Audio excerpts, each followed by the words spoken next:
എല്ലാവർക്കും നമ്മുടെ ഒരു പുതിയ വീഡിയോയിലോട്ട് സ്വാഗതം. അപ്പോൾ ഇന്നത്തെ നമ്മുടെ റെസിപ്പി എന്ന് പറയുന്നത് നമുക്ക് നോമ്പ് തുറ സമയങ്ങളിലൊക്കെ വെറൈറ്റി ആയിട്ട് റെഡിയാക്കി എടുക്കാൻ പറ്റും ഒരു അടിപൊളി ഫില്ലിങ്സോട് കൂടിയിട്ടുള്ള സ്നാക്കാണ് കേട്ടോ.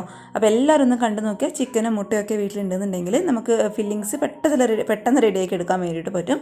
അപ്പോൾ കണ്ടു നോക്കിയിട്ട് ട്രൈ ചെയ്ത് നോക്കുന്ന സമയത്ത് ഉറപ്പായിട്ടും ഫീഡ്ബാക്ക് അറിയിക്കുക കേട്ടോ. പിന്നെ കണ്ടുകൊണ്ടിരിക്കുന്ന സമയത്ത് ഈ ഒരു വീഡിയോ ഇഷ്ടപ്പെടുകയാണെന്നുണ്ടെങ്കിൽ താഴെ കാണുന്ന ലൈക്ക് ബട്ടണിൽ പ്രസ് ചെയ്യേണ്ട കാര്യം മറന്നു പോരുതേ. പുതുതായിട്ട് നമ്മുടെ ചാനൽ ആരെങ്കിലും കാണുകയാണെന്നുണ്ടെങ്കിൽ ഇഷ്ടപ്പെടുകയാണെന്നുണ്ടെങ്കിൽ താഴെ കാണുന്ന റെഡ് കളറിലെ സബ്സ്ക്രൈബ് ബട്ടണും കൂടി ഒന്ന് പ്രസ് ചെയ്ത് കൂട്ടത്തിലുള്ള കുഞ്ഞ് ബെല്ലൈക്കൺ കൂടി എനാബിൾ ചെയ്ത് ഓളിന് തന്നെ ക്ലിക്ക് ചെയ്യട്ടോ. അങ്ങനെയാകുന്ന സമയത്ത് ഞാനിടുന്ന വീഡിയോസിൻ്റെ നോട്ടിഫിക്കേഷൻ നിങ്ങൾക്ക് വേഗം തന്നെ കിട്ടുന്നതായിരിക്കും. അപ്പോൾ നമുക്ക് വേഗം തന്നെ ഈ ഒരു വെറൈറ്റി ആയിട്ടുള്ള സ്നാക്ക് എങ്ങനെ തയ്യാറാക്കുന്നതെന്ന് ഒന്ന് കണ്ടു നോക്കാം. അപ്പോൾ ഇത് ഈ ഒരു സ്നാക്ക് ഉണ്ടാക്കാൻ വേണ്ടിയിട്ട് നമുക്ക് ആദ്യം തന്നെ ഇതുപോലുള്ളൊരു പാത്രത്തിൽ കറക്റ്റ് ഒരു 2 കപ്പോളം വരുന്ന മൈദ നമുക്കിതിലോട്ട് ചേർത്ത് കൊടുക്കാം കേട്ടോ. അപ്പോൾ ഇതേ ഒരു റെസിപ്പി തന്നെ നിങ്ങൾക്ക് ഗോതമ്പ് പൊടി വെച്ചിട്ടും ചെയ്യാം. പക്ഷേ മൈദ വെച്ചിട്ട് ചെയ്യുമ്പോൾ അറിയാലോ കൂടുതൽ ടേസ്റ്റൊക്കെ ഉണ്ടാവും. അത് പിന്നെ നിങ്ങളുടെ ഇഷ്ടം കേട്ടോ. മൈദയാണ് ഗോതമ്പ് പൊടിയാണ് എന്തായാലും കുഴപ്പമില്ല. അപ്പോൾ അത് ഇതുപോലുള്ളൊരു ഗ്ലാസ്സിൽ 2 ഗ്ലാസ് അളവിൽ എടുക്കുക കേട്ടോ. ഇനി അളവ് കപ്പ് ഉണ്ടെന്നുണ്ടെങ്കിൽ അതായാലും കുഴപ്പമൊന്നുമില്ല. അപ്പോൾ ഇത് 2 ഗ്ലാസ് മൈദ ഈ ഒരു പാത്രത്തിലോട്ട് ഞാൻ ഇട്ട് കൊടുത്തിട്ടുണ്ട്. ഇനി നമ്മൾ ഈ ഒരു പൊടിക്ക് ആവശ്യമായിട്ടുള്ള ഒരു നുള്ളുപ്പും കൂടി ഈ ഒരു സമയത്ത് നമുക്കിതിലോട്ട് അങ്ങോട്ട് ചേർത്ത് കൊടുക്കാം. ഇനി ഈ ഒരു മാവ് നന്നായിട്ടൊന്ന് പൊങ്ങി വരാൻ വേണ്ടിയിട്ട് ഒരു 1/2 ടീസ്പൂൺ അളവിൽ ഇൻസ്റ്റൻ്റ് ആയിട്ടുള്ള ഈസ്റ്റ് നമുക്കിതിലോട്ട് ചേർത്ത് കൊടുക്കാം കേട്ടോ. ഇനി നിങ്ങളുടെ കയ്യിൽ ഡ്രൈഡ് ആയിട്ടുള്ള ഈസ്റ്റാണ് ഉള്ളതെങ്കിൽ ഒരു 1/4 ഗ്ലാസ് ഇളം ചൂടുള്ള വെള്ളത്തിൽ ഒരു 1/2 ടീസ്പൂൺ അളവിൽ ഡ്രൈഡ് ഈസ്റ്റും അതേപോലെ ഒരു 1/2 ടീസ്പൂൺ അളവിൽ പഞ്ചസാരയും നന്നായിട്ടൊന്ന് മിക്സ് ചെയ്ത് ഒരു 1/4 മണിക്കൂർ ഒന്ന് മാറ്റി വയ്ക്കുമ്പോഴേക്കും അത് നന്നായിട്ട് അങ്ങോട്ട് പുളിച്ച് വരും. ആ ഒരു വെള്ളം ചേർത്തിട്ട് ഈ ഒരു മൈദമാവ് നന്നായിട്ട് അങ്ങോട്ട് കുഴച്ചെടുത്താൽ മതി. അതേപോലെ 1 ടീസ്പൂൺ അളവിൽ പഞ്ചസാരയും കൂടി നമുക്കിതിലോട്ട് ചേർത്ത് കൊടുക്കാം കേട്ടോ. ഇനി ഇതെല്ലാം കൂടി നന്നായിട്ടൊന്ന് മിക്സ് ചെയ്ത് കൊടുക്കാം. ആ ഒരു ഈസ്റ്റും നമ്മൾ ചേർത്ത് കൊടുത്തിട്ട് ഉപ്പും പഞ്ചസാരയൊക്കെ ഈ ഒരു മാവിൻ്റെ എല്ലാ ഭാഗത്തും ഒരുപോലെ എത്താൻ വേണ്ടിയിട്ട് നന്നായിട്ട് ഇതുപോലെ ഒന്ന് മിക്സ് ചെയ്തിട്ട് കൊടുക്കാം. ഇനി ഇത് നമുക്ക് നന്നായിട്ടൊന്ന് കുഴച്ചെടുക്കാം കേട്ടോ. അപ്പോൾ കുഴച്ചെടുക്കാൻ വേണ്ടിയിട്ട് ഞാനിവിടെ ഉപയോഗിക്കുന്നത് ഇളം ചൂടുള്ള വെള്ളമാണ്. അപ്പോൾ ഒരുപാട് ചൂടുണ്ടാകാൻ പാടില്ല. നമുക്ക് കൈയൊക്കെ കുത്താൻ പാകത്തിലുള്ള ആ ഒരു ഇളം ചൂട് മാത്രം കേട്ടോ.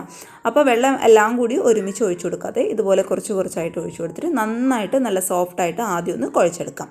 പിന്നെ കുഴച്ചെടുക്കുന്ന സമയത്ത് മൈദ ആയതുകൊണ്ട് ചിലപ്പോൾ കയ്യിലൊക്കെ ഒട്ടിപ്പിടിക്കാനുള്ള ചാൻസ് ഉണ്ട്. അപ്പോൾ അത് ഒഴിവാക്കാൻ വേണ്ടിയിട്ട് കുറച്ച് ഓയിൽ കയ്യിലൊന്ന് തടവി കൊടുത്തതിന് ശേഷം നന്നായിട്ട് ഇതുപോലുള്ളൊരു പാത്രത്തിലോ അല്ലാന്നുണ്ടെങ്കിൽ നല്ല നീറ്റായിട്ടുള്ള ഒരു കൗണ്ടർ ടോപ്പിൽ വെച്ചിട്ട് സോഫ്റ്റായിട്ട് അങ്ങോട്ട് കുഴച്ചെടുക്കാം.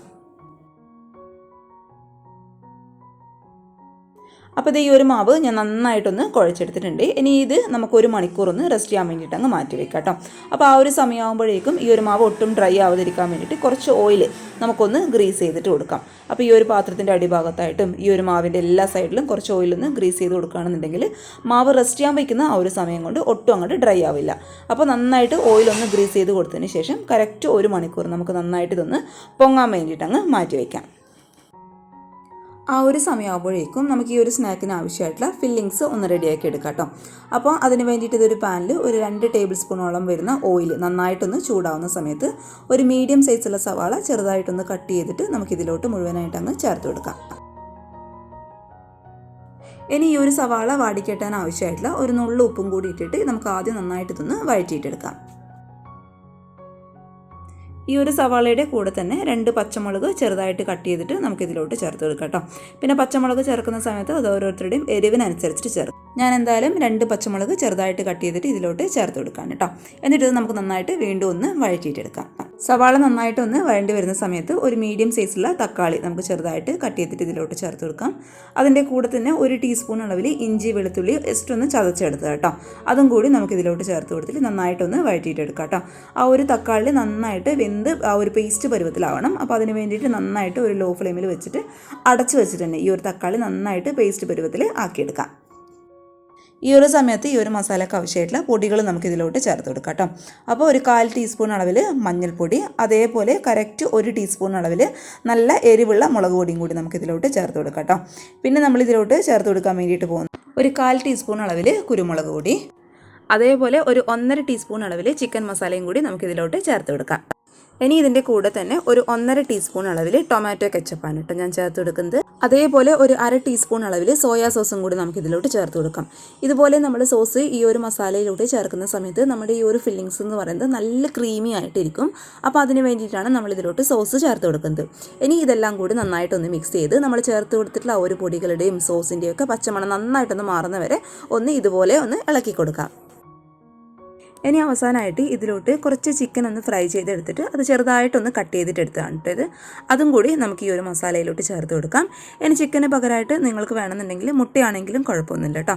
ചിക്കൻ ചേർക്കുന്ന സമയത്ത് ഈ ഒരു മസാലയ്ക്ക് എന്ന് പറയുന്നത് കുറച്ചും കൂടി ഒന്ന് ടേസ്റ്റ് ഉണ്ടാവും. അപ്പോൾ ഏതെടുക്കുക എന്നുള്ളത് നിങ്ങൾ തീരുമാനിക്കുക കേട്ടോ. ഇനി ഇതെല്ലാം കൂടി നന്നായിട്ടൊന്ന് മിക്സ് ചെയ്തെടുക്കുക. നമ്മൾ ഉണ്ടാക്കിയെടുത്തിട്ടുള്ള ആ ഒരു മസാലയൊക്കെ ചിക്കനിൽ ആവുന്ന രീതിയിൽ വേണം നമ്മളിത് മിക്സ് ചെയ്തെടുക്കാൻ വേണ്ടിയിട്ട്. ഇനി അവസാനമായിട്ട് ഇതിലോട്ട് കുറച്ച് മല്ലിയിലയും കൂടി കട്ട് ചെയ്തിട്ട് ഞാനിത് അങ്ങോട്ട് സ്റ്റൗ ഓഫ് ചെയ്യാൻ കേട്ടോ. അപ്പോൾ ഇത്രയേ ഉള്ളൂ, നമ്മുടെ ആ ഒരു സ്നാക്കിനുള്ള ഫില്ലിങ്സ് ഇവിടെ റെഡി ആയിട്ടുണ്ട്. നല്ല ക്രീമി ആയിട്ടുള്ള ഫില്ലിങ്സ് ആണ് കേട്ടോ. സോസ് ഉണ്ടെന്നുണ്ടെങ്കിൽ എന്തായാലും ചേർത്തെടുക്കാൻ വേണ്ടിയിട്ട് പ്രത്യേകം ഒന്ന് ശ്രദ്ധിച്ചേക്കണേ. അപ്പോൾ ഇത് ആ ഒരു സമയം കൊണ്ട് നമ്മുടെ മാവൊക്കെ ഇവിടെ നന്നായിട്ട് ഡബിളായിട്ട് പൊങ്ങി വന്നിട്ടുണ്ട്. ഈ ഒരു രീതിയിൽ വേണം നമ്മുടെ മാവ് നന്നായിട്ട് പൊങ്ങി വരാൻ വേണ്ടിയിട്ട് കേട്ടോ. അപ്പോൾ ഈസ്റ്റൊക്കെ ഉപയോഗിക്കുന്ന സമയത്ത് നല്ല ഫ്രഷ് ആയിട്ടുള്ള ഈസ്റ്റ് ഉപയോഗിക്കാൻ വേണ്ടിയിട്ട് പ്രത്യേകം ഒന്ന് ശ്രദ്ധിച്ചേക്കണേ. ഇനി ഇതെല്ലാം കൂടി കൈവച്ചിട്ട് നമുക്ക് നന്നായിട്ട് ഒന്നും കൂടി ഒന്ന് കുഴച്ചിട്ടെടുക്കാം. ഇനി ഈ ഒരു മാവിൽ നിന്നും ചെറിയൊരു പോർഷൻ എടുത്ത് നമുക്ക് നന്നായിട്ടൊന്ന് ഷേപ്പ് ചെയ്തെടുക്കണം. അപ്പോൾ ഇത് ഈ ഒരു അളവിൽ മാത്രമേ മാവ് എടുക്കേണ്ട ആവശ്യമുള്ളൂ. ഒരുപാട് വലിപ്പമുള്ളതായി പോവുകയും ചെയ്യേണ്ട, എന്നാൽ തീരെ ചെറുതായി പോകാൻ വേണ്ട കേട്ടോ. എന്നിട്ട് ഈ ഒരു മാവ് നമ്മുടെ കൈയുടെ ഉൾഭാഗത്ത് വെച്ചിട്ട് നന്നായിട്ട് ഇതുപോലെ ഒന്ന് ഉരുട്ടിയിട്ട് എടുക്കാം. പിന്നെ മൈദ ആയതുകൊണ്ട് ഒട്ടിപ്പിടിക്കുന്നു എന്നൊരു പ്രശ്നം ഉണ്ടെന്നുണ്ടെങ്കിൽ കുറച്ച് ഓയിലൊന്ന് തടവി കൊടുത്തതിന് ശേഷം നന്നായിട്ട് കൈയുടെ അടിയിൽ വെച്ചിട്ട് ഒന്ന് ഉരുട്ടിയിട്ട് എടുക്കുക കേട്ടോ. ഇനി ഇത് നമ്മൾ ചപ്പാത്തി കോല് ഉപയോഗിച്ചിട്ട് ഒന്ന് ഷേപ്പ് ചെയ്തെടുക്കുകയാണ്. ഷേപ്പ് ചെയ്തെടുക്കുന്ന സമയത്ത് ശ്രദ്ധിക്കുക, ഒരുപാട് നൈസായി പോകേണ്ട. ഈ ഒരു കട്ടിക്ക് വേണം നമ്മളിത് ഷേപ്പ് ചെയ്തെടുക്കാൻ വേണ്ടിയിട്ട്. ചെറുതായിട്ടൊന്ന് പരത്തിയിട്ടെടുക്കുക കേട്ടോ. ഇനി നമ്മൾ നേരത്തെ റെഡിയാക്കി വെച്ചിട്ടുള്ള മസാല ഒരു സ്പൂൺ ഉപയോഗിച്ചിട്ട് പരത്തിയെടുത്തതിൻ്റെ ഈ ഒരു സെൻറ്റർ ഭാഗത്തായിട്ട് വെച്ച് കൊടുക്കുക കേട്ടോ. ഒരുപാട് വേണ്ട, കുറച്ച് മാത്രം മതി. ഒരുപാട് ആയിക്കഴിഞ്ഞാൽ നമുക്കിത് ഷേപ്പ് ചെയ്തെടുക്കാൻ വേണ്ടിയിട്ട് ബുദ്ധിമുട്ടായിരിക്കും. അപ്പോൾ സ്പൂൺ ഉപയോഗിച്ചിട്ട് ജസ്റ്റ് ഇതുപോലെ ഒന്ന് പരത്തി കൊടുത്തതിന് ശേഷം നന്നായിട്ട് ഇതുപോലെ ഈ ഒരു സൈഡ് ഒന്ന് ഒട്ടിച്ചു കൊടുക്കുക കേട്ടോ. നന്നായിട്ട് നല്ല സെക്യൂർ ആയിട്ട് വേണം നമ്മളിത് ഒട്ടിച്ചു കൊടുക്കാൻ വേണ്ടിയിട്ട്. അല്ലാന്നുണ്ടെങ്കിൽ നമ്മളിത് എണ്ണയിലോട്ട് ഇടുന്ന സമയത്ത് എല്ലാം കൂടി അങ്ങോട്ട് പൊട്ടിപ്പോകാനുള്ള ചാൻസ് ഉണ്ട്. എന്നിട്ടിത് ഈ ഒരു രീതിയിൽ നന്നായിട്ടൊന്ന് ഷേപ്പ് ചെയ്തിട്ടെടുക്കാം.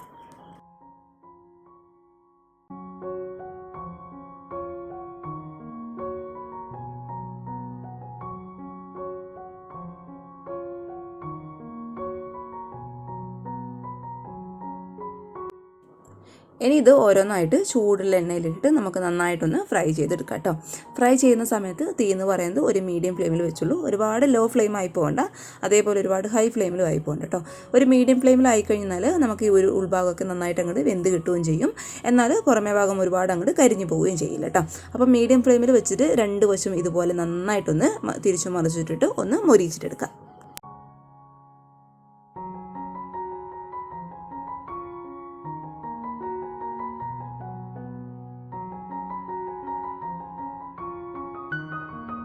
അപ്പോൾ ഇതേ നമ്മുടെ സ്നാക്ക് എല്ലാം ഇവിടെ റെഡി ആയിട്ടുണ്ട്. പുറമേ നല്ല ക്രിസ്പിയും ഉള്ളിൽ നല്ല സോഫ്റ്റും ആയിട്ടുള്ള ഒരു അടിപൊളി വെറൈറ്റി ആയിട്ടുള്ള സ്നാക്കാണ് കേട്ടോ. പിന്നെ ഞാൻ നേരത്തെ പറഞ്ഞ പോലെ നിങ്ങൾക്ക് വേണമെന്നുണ്ടെങ്കിൽ ചിക്കന് പകരമായിട്ട് മുട്ടയാണെങ്കിലും അതായാലും കുഴപ്പമൊന്നുമില്ല. അപ്പോൾ എന്തായാലും എല്ലാവരും ഒന്ന് ട്രൈ ചെയ്ത് നോക്കുക. ഞാനിതൊന്ന് കട്ട് ചെയ്തിട്ടും കൂടി കാണിച്ചു തരാം. അപ്പോൾ അടിപൊളിയായിട്ടുള്ള ഈ ഒരു ഫില്ലിങ്സോട് കൂടിയിട്ടുള്ള ഈ ഒരു സ്നാക്ക് എല്ലാവർക്കും ഇഷ്ടമായെന്ന് വിചാരിക്കുന്നു. എല്ലാവരും ഒന്ന് ട്രൈ ചെയ്ത് നോക്കുക. ഇഷ്ടപ്പെട്ടാൽ തീർച്ചയായിട്ടും ഒന്ന് ട്രൈ ചെയ്ത് നോക്കണേ. ട്രൈ ചെയ്ത് നോക്കുന്ന സമയത്ത് നിങ്ങളുടെ അഭിപ്രായങ്ങൾ മറക്കാതെ വന്ന് കമൻറ്റ് ബോക്സിൽ അറിയിക്കുക കേട്ടോ. നമ്മുടെ ഈ ഒരു വീഡിയോ ഇഷ്ടപ്പെട്ടാൽ ലൈക്ക് ചെയ്യേണ്ട കാര്യവും മറന്നു പോകരുത്.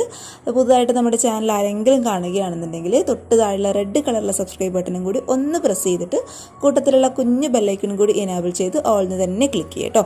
അങ്ങനെയാവുന്ന സമയത്ത് ഞാനിടുന്ന വീഡിയോസിൻ്റെ നോട്ടിഫിക്കേഷൻ നിങ്ങൾക്ക് വേഗം തന്നെ വരുള്ളൂ കേട്ടോ. പിന്നെ ഈ ഒരു വീഡിയോ ഇഷ്ടപ്പെട്ടാൽ നിങ്ങളുടെ ഫാമിലിയും ഫ്രണ്ട്സും ഒക്കെ ആയിട്ട് വീഡിയോ ഒന്ന് ഷെയറും കൂടി ചെയ്ത് കൊടുക്കാം.